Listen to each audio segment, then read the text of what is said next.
to have to ask this one what if question. What if Curious Office didn't exist and you had to reinvent your professional life from scratch? Like, what would you do? What would be the path that you would most likely go down? I feel like we are at a really interesting juncture now where many people, in fairly straightforward terms, are going to need to decide that they're going to take the red pill or the blue pill.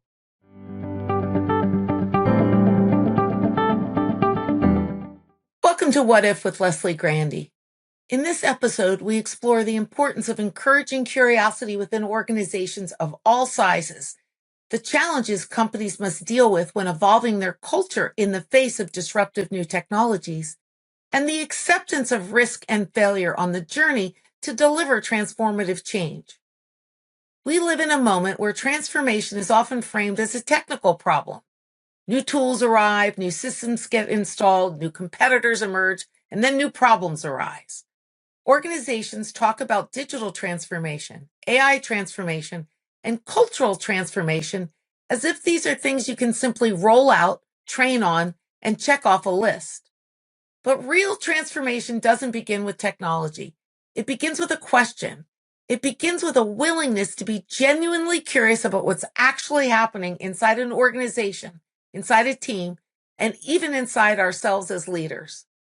This is not about treating curiosity as a personality trait, but curiosity as a practice, the kind that invites uncertainty instead of rushing past it, the kind that opens up space for uncomfortable conversations instead of smoothing them over, the kind that says, I don't fully understand this yet, and that's exactly where I want to start.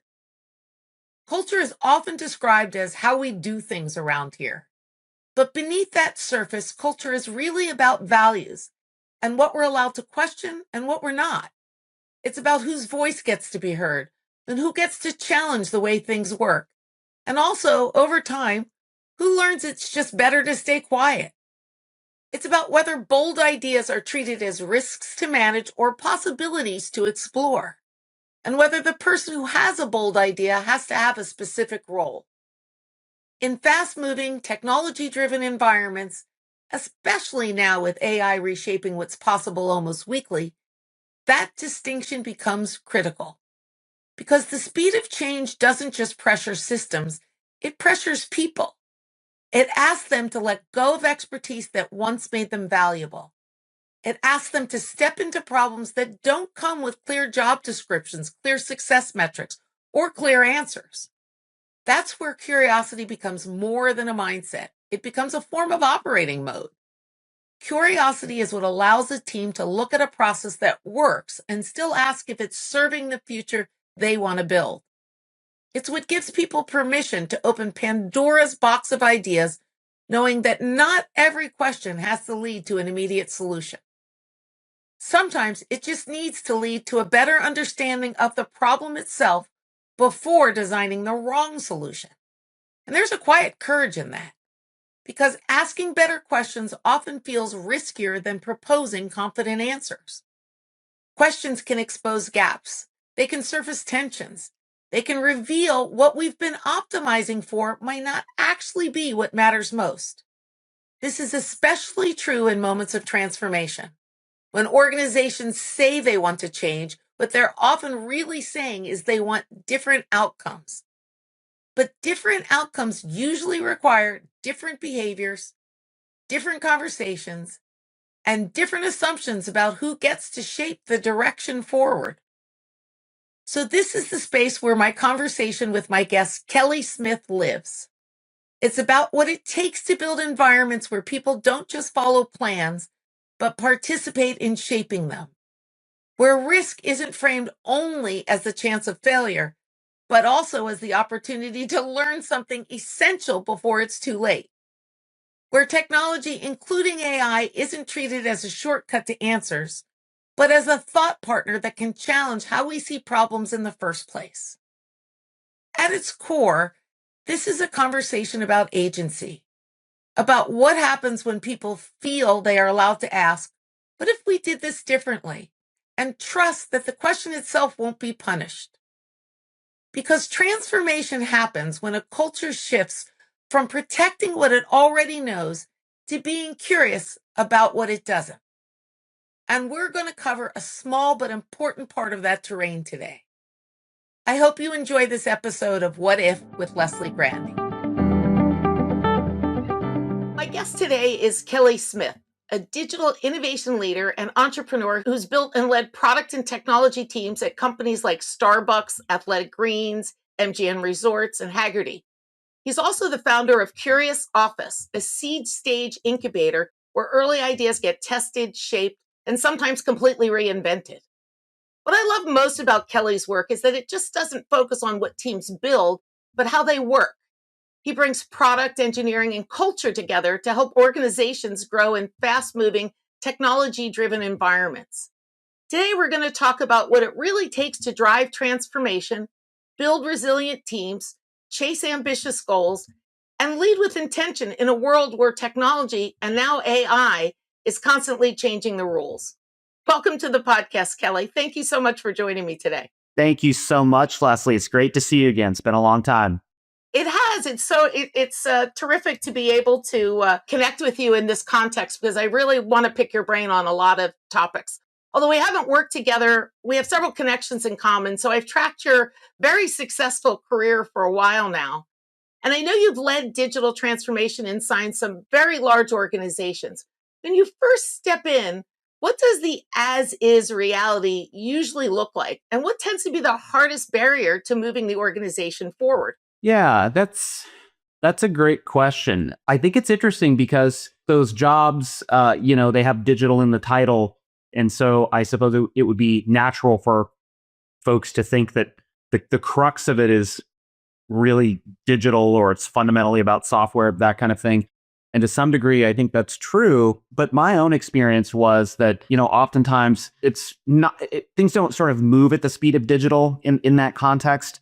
And a lot of what you're trying to work through is oftentimes cultural, could be sort of DNA. It could be, earning trust at the upper levels. Obviously, in all companies, there's a sort of corporate political aspect to things. And I think that all of those other elements, for me, sort of stand out in my memory as being just much more than I might have expected before sort of getting into the companies and, getting into building cool products and engineering and design and everything else. Obviously, that's still important.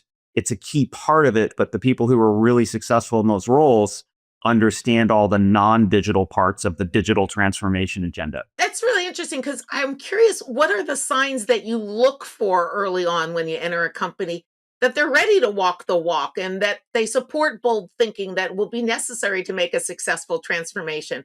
And what do you look for that they've demonstrated that willingness? This is going to be an indirect answer to your question, but I'll tell you something interesting. I don't remember getting a very crisp job description when I started as the chief digital officer at Athletic Greens or MGM Resorts or Hagerty. That might have just been a coincidence, but it turned out to be perfect. For most people, I would say that kind of job description is less than ideal. Like, what are my responsibilities? What do you expect of me and so forth? But for me personally, it's absolutely perfect. So I'll sort of start with that. What stands out to me was actually, I remember the first week I was at MGM Resorts and I was sort of getting a tour around the Bellagio with the president of the Bellagio. And this was at one of those times where there's a whole bunch of people sort of stacked up in the lobby waiting to get to the front desk to check in. You've been in tech a long time, so you remember during like trade show days and stuff like that. Trade show weeks is just is packed, right? And I asked him, what is everyone doing here in the lobby, standing there in those queues and those lines? And he looked at me like I was crazy. It's like, well, they're waiting to check in. And I remember thinking, well, what magical thing happens when it's your turn, right? Like what exactly is going on that requires people to do this? And of course, it's things like finding a room and assigning a room and giving you a key, right? And it turns out those are all things that can be automated. And so that wasn't even the first thing on my mind that I thought I would be thinking about or kind of doing in the first few weeks. But we're like, gee, people can use their phone to check in. People can use their phone to open the door, right? So providing that kind of optionality, it's a little bit opportunistic. But in closing, to answer your question, I think those roles work so much better when you go in, speaking of curious office, you go in with immense amounts of curiosity because oftentimes that's actually what they need the most, even if they don't tell you that. That's really interesting. You mentioned something at the beginning of that, and I want to kind of peel it back a layer. What about you personally makes that kind of circumstance where you don't have a job description and you're not sure where's the first place you need to attack because there's so many places that would benefit from you attacking them? What about you makes you really good at that kind of a role? You know, I was telling my wife the other day that I think it's just good fortune, but everything happening in the world of AI, for example, I think coincidentally just plays well into how I like to be at work and in life. The Curious Office name, which goes now all the way back to 2007, was not at all by accident. That name came from an observation that I had amongst my friends in Seattle who were immensely successful. And I was thinking, what can I put one thing? What is the one thing that the common thread across all of those individuals that I can put my finger on that brought them so much success? And I'm thinking about people like Rich Barton, the founder of Expedia and Zillow. Adrian Hanauer is one of my oldest friends, now the owner of the Seattle Sounders, and many others. And if I was forced to choose one thing, it was, obsessive levels of curiosity compared to most people. The second thing I think is also important, but I really prioritize the interest and curiosity. The second thing was a very healthy relationship with risk. But at the core, that's really just kind of it. I find myself just kind of walking around wondering, why is this way? And in general, I have a distrust and verify sort of approach to like the world around me because I'm convinced that the world around you and me is probably not even at all what we think it is. And now I'm getting into like the quantum part of what we think is the fabric of reality. So if you start there and you just kind of work backwards, it's pretty easy to start asking really simple questions when nobody expects that. That's great. That was such a rich answer. It's two branches I'm going to go down. So I'm going to come back to one part that you said about risk. But before I do, I love your emphasis on curiosity. And I'm just curious myself how you see an organization reflect that in their norms and their behaviors. And how does that inform their willingness to take the risk necessary to make the changes that you want to see? So, what cultural grounding has to happen for people to feel comfortable asking questions, opening up, Pandora's box of ideas and things, and then be comfortable to act and move them forward? So, what is it that you see that makes that work in an organization or a team? I think there's two parts. The first part is that larger organizations, I'm thinking of Starbucks now, very understandably, they operate on the basis of data, right? And data is great. Data is obviously powerful. Data is foundational. But in general, pattern matching and sort of intuition isn't something that the rank and file are often afforded within those corporate environments. And I think that pattern matching and intuition is really important to asking the questions that weren't asked at all. So that's kind of the first part I would say. And the next thing that you're sort of looking for is that, org structures and corporations both serve them well and work against them all at the same time. Because many times the people with the right kind of persona to be disruptive in a healthy way are sitting in the wrong place in the organization. They're not empowered to really drive that quality change. They might not have the right job title, right? And I was always less interested in those details. When you hear about these big consulting companies saying digital transformation can be really hard and it can be emotionally stressful and it can be this, those are the reasons why, right? You pull people forward who show promise as individuals and they show unique ways of thinking, but maybe they're too junior or they're, not don't have the right title. People feel like they didn't earn the right to have those ideas. Those are all things that challenge a company as they're trying to reinvent themselves. So yeah, I think it's those two things. As a leader, what do you do to encourage those people that you talk about? I think it's a really important point you make. So I want to kind of circle it for a second, which is not everybody thinks they can be creative in the job that they have, or that they're allowed to ask those bold, open ended questions about what if we did things differently or challenge the status quo. So, as a leader, what do you do? How do you solicit that? How do you encourage that? What are the kind of techniques or the behaviors that you demonstrate to invite those people forward? How do you get them to act? We can be inspired by some very successful people and work backwards to an answer. Let's just for fun, let's go ahead and just play this game together. When you think about, let's take really famous people everybody knows. Mark Zuckerberg, the founder of Facebook. Elon Musk, the founder of many companies. Kevin Systrom, the founder of Instagram. Stuart Butterfield, the founder of Slack. What would we call those people? In a corporate context, are they engineers? I'd say no. Are they product managers? I'd say no. Are they designers? I'd say no. Are they general managers? Maybe, right?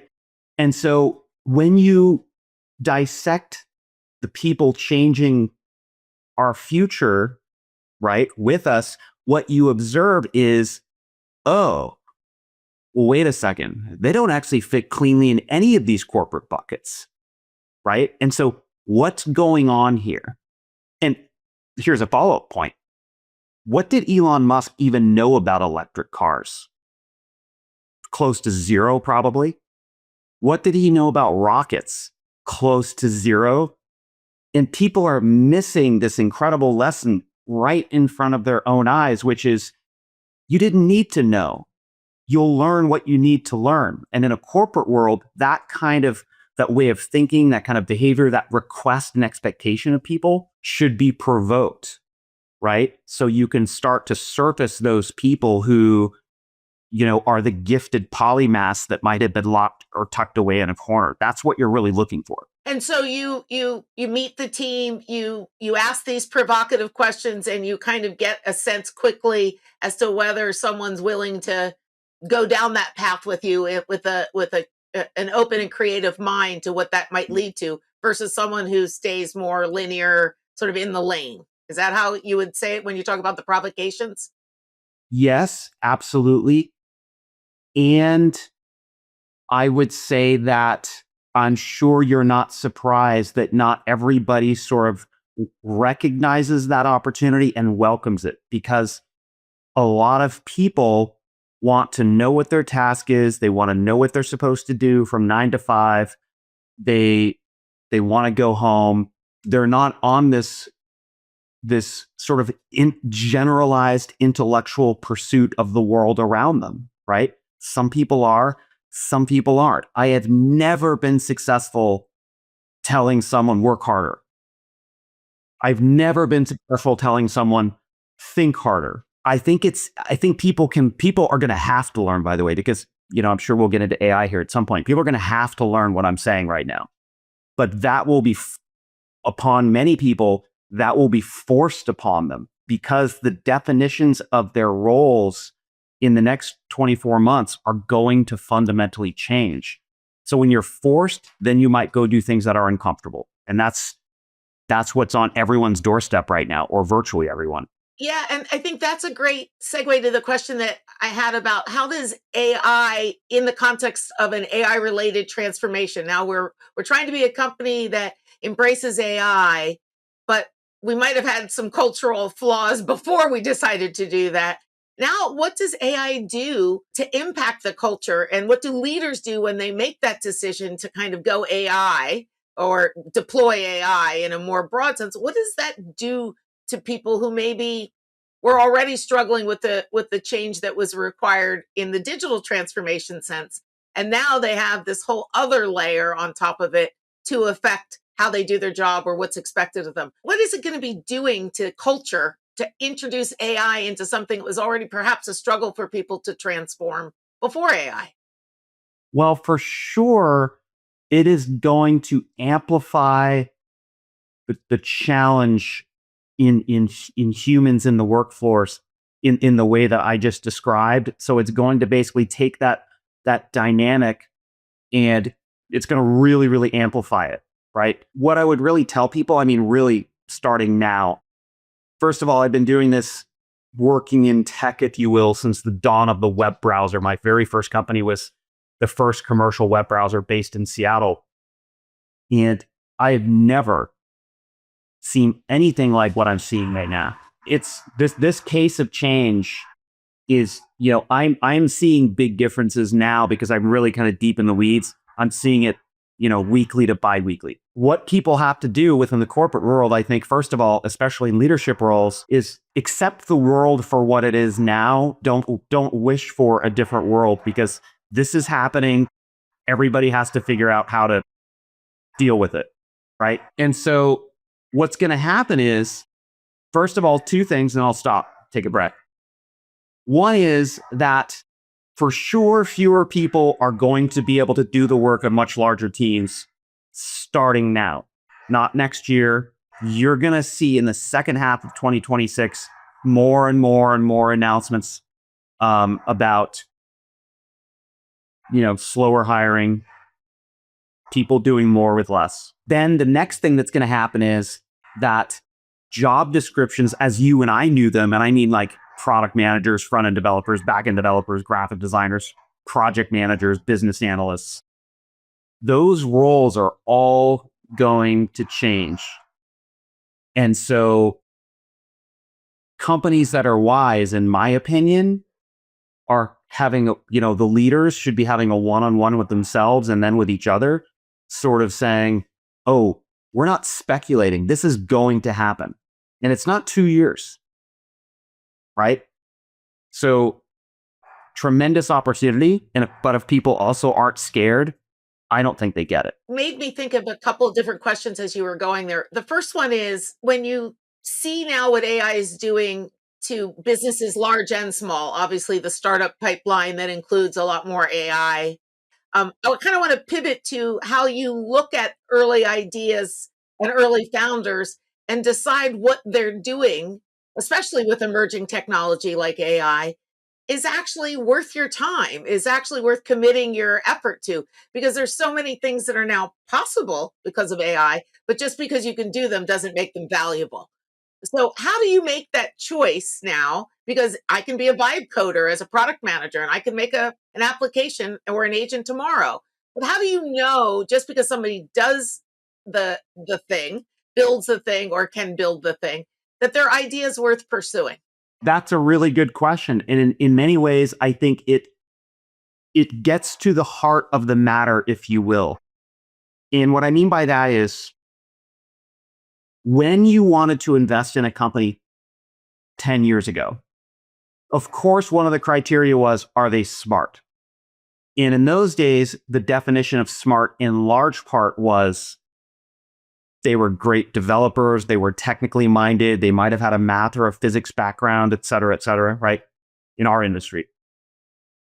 But the problem is that much of what the human race defined as smart is now being rewritten, because ironically, the very first things to be commoditized are those things that we used to think smart people did.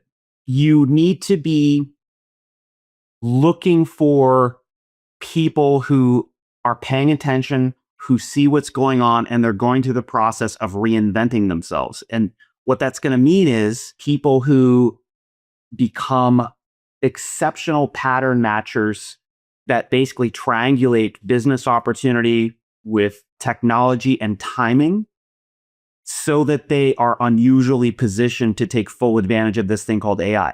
Make no mistake. So I live in this every single day. I have a team of developers, and some of them, even to this day, after talking to me every day, are really slow to embrace the thing that you would have thought a senior developer wants to embrace. That's not a default truth at all. Not at all. I'm not seeing it. I'm seeing more resistance on average than deep excitement and embracing.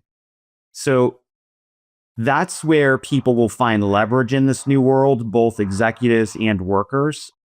But I highly suggest people start breaking down what it means for them tomorrow. Don't think this is going to be something you can put this off until, 2 years from now. I don't think that would be wise. I totally agree. When I hear you talking, though, I wonder, do you see the type of environment, i.e., a large corporation like an MGM or a Starbucks, or the startup that you're coaching?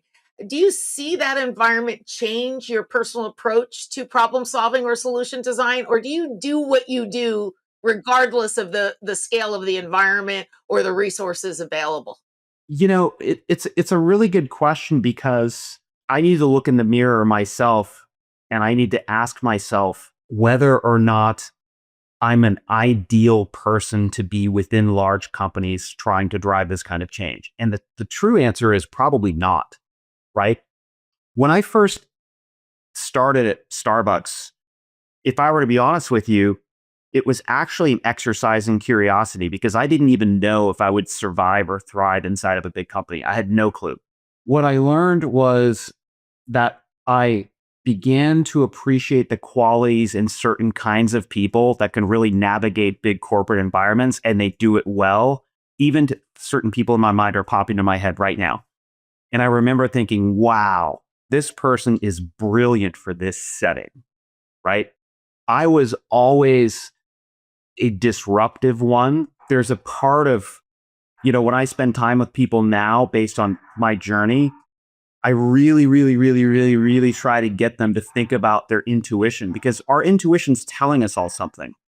And I'm not sure that more than 50% of the people listen to their intuition. I'm not convinced that that's true. And for a while, I didn't. I think I was able to add value nevertheless, but I wouldn't say that I was sort of ideally suited for it within a large corporation. I'm much more suited for what I'm doing now. Took a long time to get there. And that's because you have a different view of the resources, constraints, and landscape that you're operating in, or it's because you feel like you have less political forces that you have to contend with that might block your vision. What part of what you're doing now makes you more suited than the success that you had at large companies? I think it's probably, two things. Number one is to do well in a large corporation, you must have a level of patience and indeed appreciation for, for lack of a better word, for a kind of political dynamic that's necessary for you to excel at inside of a large company. That's the first part. And the second part is that this is why I said the AI is kind of like playing into like my way of being, which is an accident, but just am deeply interested in first principles thinking and being fixated on what's true, right? Not what everybody's saying or not what people wished was true, but that's my personal interest in terms of the way I want to be in the world.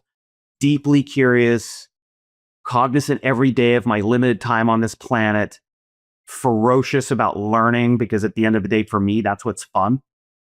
And I've come to a place now where I feel like, you know what? AI makes this even more fun for me because it's no longer an excuse to say, well, I don't know how to do that. Or the classic corporate one, you don't have the experience. Remember those classic lines of thinking about who deserved a promotion and who didn't? Well, now it's like every answer to every question that you're going to have exists. Your level of creativity to get to the truest answer will be what defines how successful you are. Meaning, I'm not one of those people that complains about prompts occasionally returning inaccurate facts. I'm interested in triangulating with all the capability in getting to what's probably the truest thing. That is not necessarily what's going to make you, successful for 20 years at Starbucks. I hope you enjoyed this episode of What If with Leslie Grandy. If you'd like to learn more about how we can work together to expand your organization's capacity to innovate, to leverage AI as a strategic thought partner, and to inspire your teams to think bigger and take intelligent risks, visit lesliegrandy.com today. I hear you. I think another version of that, at least my interaction with AI, is when I get an answer I don't expect or that may be flawed, I actually ask how that answer made sense to them. So I want to learn how AI actually itself puts together the answer so that not just challenging the answer at its face value, but maybe the thinking pattern is something I need to understand to see how it came up with that answer. So I do feel like even being curious about how AI produces a response has helped me learn more about what the tool is useful for, but also what I can use of the tool to supplement my own thinking patterns. So it's really nice to see how it actually may attack a problem differently. Exactly right. Kind of tying this back into the corporate thing, I think that if you picture yourself around a big conference table, let's say in a typical corporate world, in general, not always, but in general, pointing out where someone who's in a position of power is wrong in front of the rest of the room, that's not generally a successful tactic. But for me, I truly love being wrong. I'm only interested in what's true. I don't care. I would rather be wrong, actually, because if I have a blind spot and I don't know about it, it really bothers me. I don't know what advice I would give to people necessarily sort of now based on my own personal journey, but I would absolutely encourage people to sort of sit down and just sort of think like, hey, take a deep breath, right? And let's all remember our life is finite here. Like, is it possible your intuition is telling you something today or yesterday that maybe you're not listening to or you haven't been listening to, right? Because let's be honest, the problem with the world for workers, I think in many ways is they feel like they have no choice, which is the financial needs we all have to take care of our family. That gets into the whole risk, your relationship with risk. So it's a super, super serious and challenging balance. But I think in the end of the day, what ultimately wins if you allow enough time is listening to your intuition and sort of trying to adopt a way of thinking where you see the world through a lens of first principles first, and to just start doing that, start thinking that way every day, and build your career around how that works. With risk, I think a lot of people are afraid of risk because they're afraid of failure, and they see risk as introducing a probability around failure, right? Whatever that probability is, it may even be a small probability, but in a corporate environment, a probability of failure is a failure of performance, or at least perceived as a failure of performance. How do you deal with failure, and what role has failure played in your journey as an executive, a founder, and also an investor? Like, has it changed how you thought about failure? Has it just gotten more concrete in your mind that failure plays a particular role? How do you think about it? Failure is actually kind of an interesting word. For example, what if we just take a minute for a second and say, hold on a second, what does it mean exactly? I mean, what's the definition of this word? Because sometimes people conflate it with things didn't turn out the way I expected, right? But what's the technical definition of the word?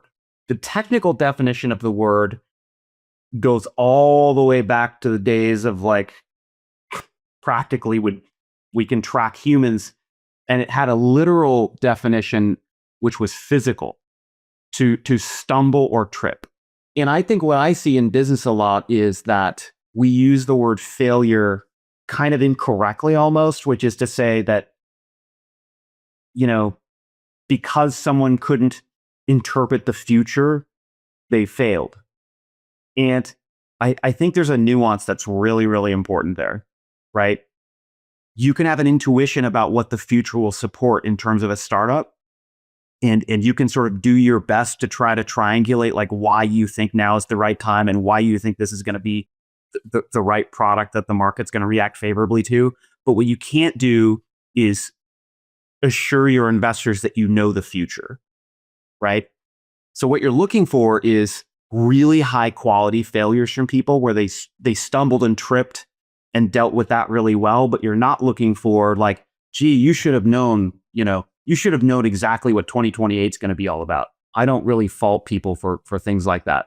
The failures that stand out to me are ones where I literally knew better. I didn't listen to my intuition. I did it anyway, right? I didn't need to look into the future. It was something about that moment in time. I knew that I shouldn't have done that. Those failures really bother me. That's a really great follow-up question I want to ask, which I think we all have moments in our career where we feel that way, right? Like it was on us, our ownership of that, not working out, definition of failure, whatever we thought was something that we wanted to achieve that we couldn't and we failed to achieve. But can you think of any particular pivot point or tipping point that was around a failure that changed how you think about the work that you do that changed how you approach risk or anything? Was there any failure that you remember that sort of stands out in your mind in your leadership journey that really colored the future going forward for you?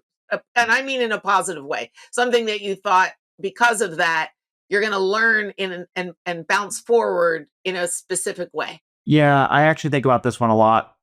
And I don't even know that it's the best failure story, but what I'm about to tell you is what I find myself thinking about the most in terms of failures. What I find myself thinking about the most is that I didn't prioritize my coworkers' well-being over business performance all the time. To me, that's a failure that really bothers me, and it didn't require that I knew what was going to happen in the future. There are many situations where I'd go back in time and I'd say, wow, if you could have had both business success and maintained your relationship with this person had you just, you know, taken a deep breath, or had you just sort of looked at the big picture, or had you remembered what you always tell yourself, which is this is a finite life we all have, right? Damaging personal relationships over business pursuits is just the stupidest thing.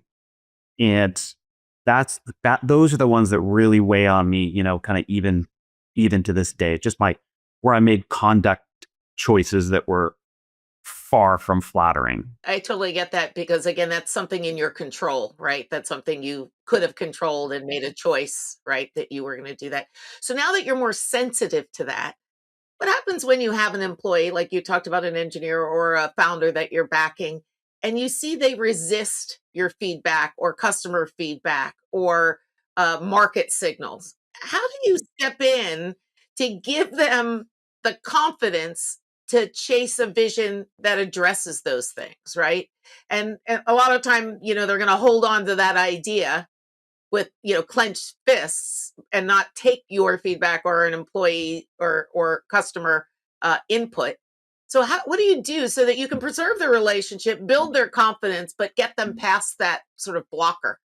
Over the last month, I've been kind of going through something similar where, within our own development team, there have been people who I think were surprisingly sort of slow to like really jump into this whole AI dialogue and say, let's figure out what it means for us. And then there were other people who just sort of quietly listened with a great deal of humility that I think, was intriguing to me, and it created a personal chemistry between me and that person. I started to sort of appreciate personal chemistry. It's really, really hard to have an incredibly productive relationship with someone else that you don't have chemistry with, which doesn't make them good or bad necessarily half the time, right? Everyone's entitled to an opinion and a thought. But it's hard to excel with team members with whom you don't have a personal chemistry. It's a non-obvious point, I think, but So when you're looking for people to back or, and products and ideas to back, that's a factor for you, right? Is whether or not you actually envision having chemistry that will carry you through those tough times. 100%, because, we can all think of brilliant people who you recognize they're brilliant, incredibly gifted on any measure, but doesn't necessarily mean you want to spend their Sunday afternoon with them for whatever your own reasons, right? So I do think that's important. And I think for me, just to kind of go a little bit further on that, and I'll sort of stop, is I really feel like everybody has something to teach me, and I'm curious to find out what it is. I personally found myself getting frustrated if I feel like that same level of listening or curiosity kind of wasn't reciprocated kind of on the other side. So as an investor, if you're investing in a company, but you sort of feel like they're really just not going to regard any of your opinions, right? That creates a really unhealthy tension, I would say. There's an ego thing to that, right? Which is like prioritize curiosity over personal ego 100% of the time. And I don't always do it, but I really, really try hard because I know it's the way that I want to be. I have to ask this one what if question. What if Curious Office didn't exist and you had to reinvent your professional life from scratch? Like, what would you do? What would be the path that you would most likely go down? I feel like we are at a really interesting juncture now where many people in fairly straightforward terms are going to need to decide that they're going to take the red pill or the blue pill. The red pill is things AI can't do: be a sports car mechanic, repair watches, start a roofing company, buy a plumbing company from someone who wants to retire. You're going to see this huge influx from the professional world into the trades in the next, 3 years. The blue pill is one where you basically say, okay, I love my career as a graphic designer, let's just say, but that doesn't mean that you're going to be pushing pixels the way you have been for the last, 10 or 20 years, because the pixels don't want you to push them. They don't need you to push them anymore. And so your value is going to be taste, curation, strategy mapping to business outcomes, because you don't need to do the silly things that we've all been doing for so many years, right? And by the way, they're really, half the stuff we've been doing, thank God, they are really, really silly. Using the graphic design example, a lot of people don't know this. It's crazy. We've been doing this for decades, but if you believe that there are a lot of screens in the world of different shapes and sizes, well, don't you find it curious, speaking of asking why, don't you find it curious that design tools don't just let you make one screen and then automatically just repurpose its layout for all the other screens on Earth? So instead, what have we been doing for years? You make 7 different versions of the same screen just to hand to a developer who, by the way, newsflash, they don't even recreate it the way you did. All they can do is look at the picture. These are examples of things like, in the context of the blue pill, if people want to stay in that world, your job description is just going to absolutely change. And it doesn't matter if you're a product manager, a developer, or a designer, or a business analyst, or a QA tester. It's all going to change. So are you going to take the red pill or the blue pill if you can't do Curious Office? I am 110% deeply interested in where all of this goes with AI, even though I would love to, and I think I would thoroughly enjoy owning a big landscaping company or something like that. But for now, that's kind of my choice because it's so disruptive and I'm so curious about where's all this going to go? And why not? Let's think about it. Let's start together with a question we might ask ourselves. Do you think it is true or not true, Leslie, that AI will drive job compression significantly in the next 24 months? And probably it'll start to manifest itself earliest in those entry-level jobs. Do you feel like that's true or not true? I think that's true. I think there's truth in that. I agree. Which then begs the curious question, and this is why I'm so interested. What then are people supposed to do? Here's what I hear most frequently. I hear most frequently, let's use an analogy where you and I kind of came from. They said, you might remember this, by the way, at Real Networks, they said, well, streaming audio is not going to kill the radio. Remember that? It's like, well, yeah, actually, it kind of did. It just took a little longer than you thought, right? The Seattle Times newspaper, what's different about AI than all those other analogies where these evolutions did indeed create more jobs? What's different is you can't compare these things because the fundamental nature of AI actually is about elimination, right? And that was never really, nothing else really compares. So I agree with you. I think that's what's going to happen. So now I'm curious about, well, then what? What are we supposed to do about it? And I'm interested in helping people understand, because I have a front row seat. Like, well, the part of the what is, just because you're a senior developer does not mean you're going to get the maximum out of AI such that you're going to be protected. Why? Because it turns out the best users of AI think completely differently than a developer in most cases. It's like the return of the Renaissance. Leonardo da Vinci, what was he? He was like a painter, he was a sculptor, he was an architect, he was like all these things. And we made up this term, the Renaissance type individual. The value is going to flow to those people who have that natural propensity And those are going to be the new roles, but you just have to figure out how do you teach more people to do that. And that's really hard. Yeah, and actually, I think just to dwell on the teach more people to do that, I've been working on teaching people how to use AI as a thought partner, not as a tool or an efficiency gain, but to actually have the kind of conversation. And you had said earlier how people don't like to go against the leader in the room if they have a different idea or they think they have a better idea. Well, the best place to actually have that debate is with AI because they're not attached to your idea or their own. And so to explore your idea more fully, to think it through in more expansive terms with analogies from other domains or patterns that you wouldn't recognize across other systems that have similar functionality, you're now all of a sudden accelerating your problem solving skills rather than looking for the answer, right? Because you're looking at it in a thought provoking way. And what I find when I teach people to do this is this aha moment that they never thought that AI was that type of partner, that type of collaborator that could challenge not only their own thinking but give them more inputs to expand their thinking. And I realized in those classes people weren't taught how to think in school except around things like data and analytics. How do you think about those things?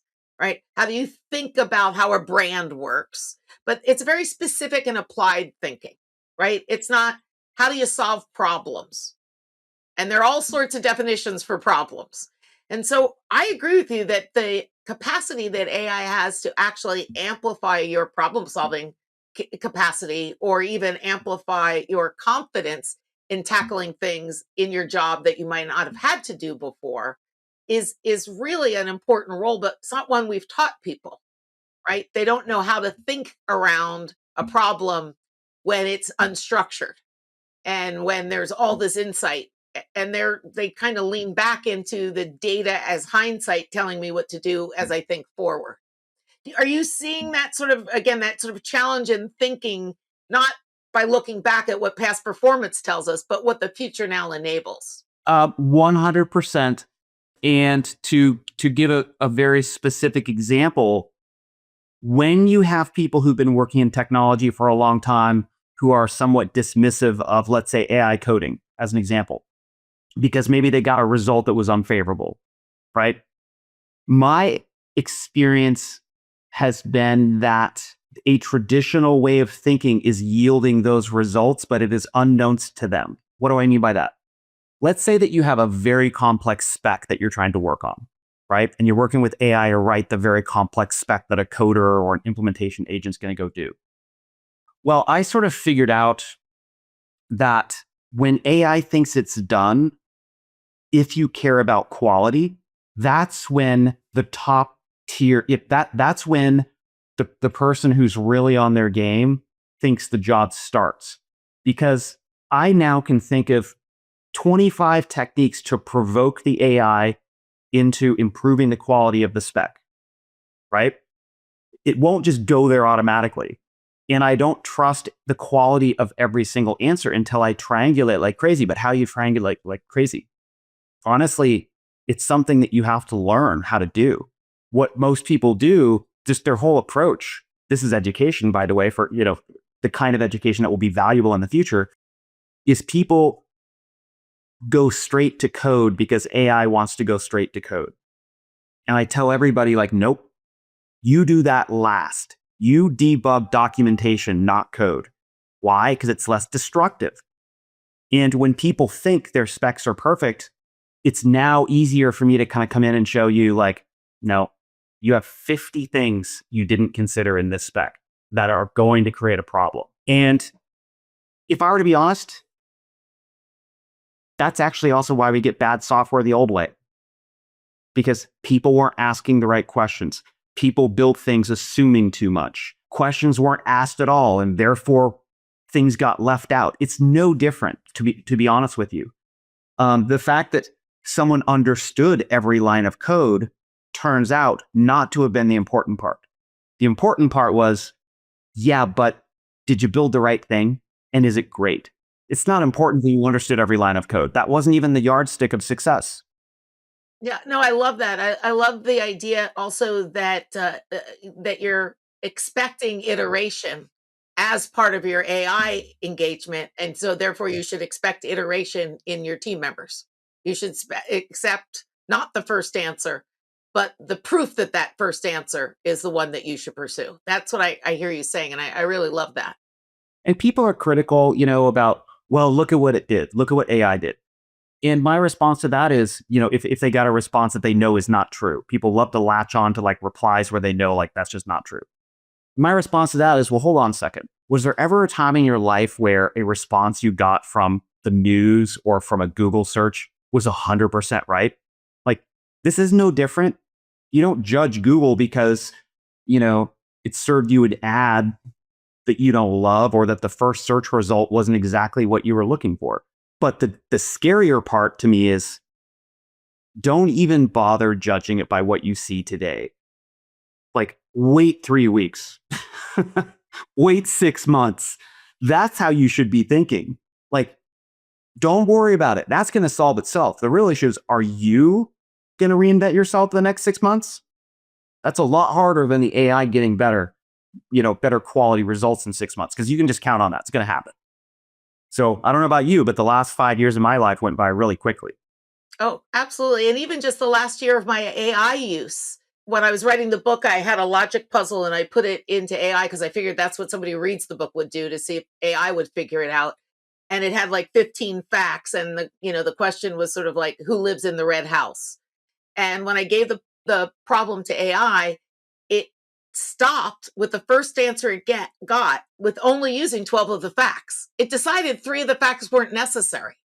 And I learned in that process that I have to be specific to tell it, use all of these facts because I'm looking for an answer that includes them all. And when I saw the wrong answer, I realized it was my flaw, not AI's flaw, that I wasn't more instructive, that every fact had to be considered. And so the second time I did it, I didn't do it either. And I just curious what it would do if I did it again. And it just ignored 2 different facts and came up with another answer. Neither of those were wrong answers, given that my prompt didn't say every single fact had to be considered.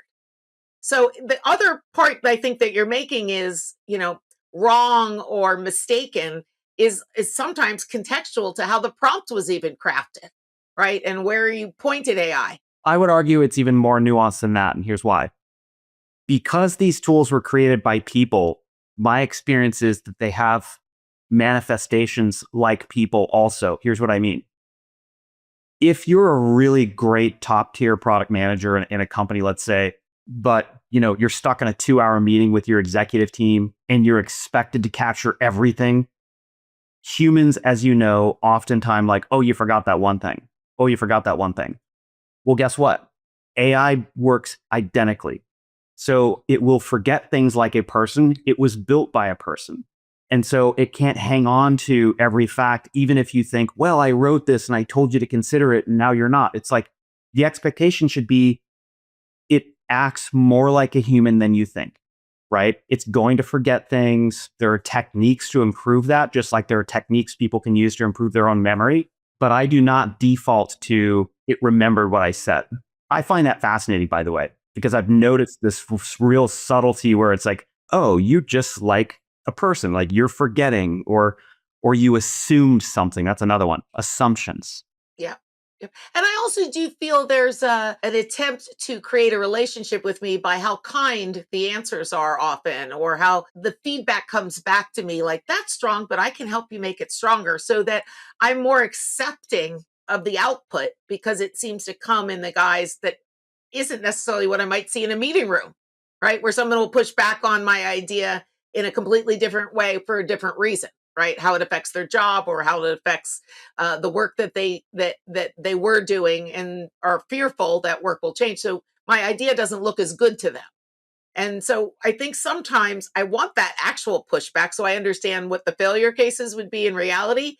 And AI doesn't recognize that. And so it's attempting to be my friend or collaborator in that way without really sort of calling me out. And I think that's a weakness in terms of my dependence on the output without really challenging myself in that conversation, right? Without really making sure that AI isn't trying to just perform for me, like you said, like a human who wants to be liked and reused.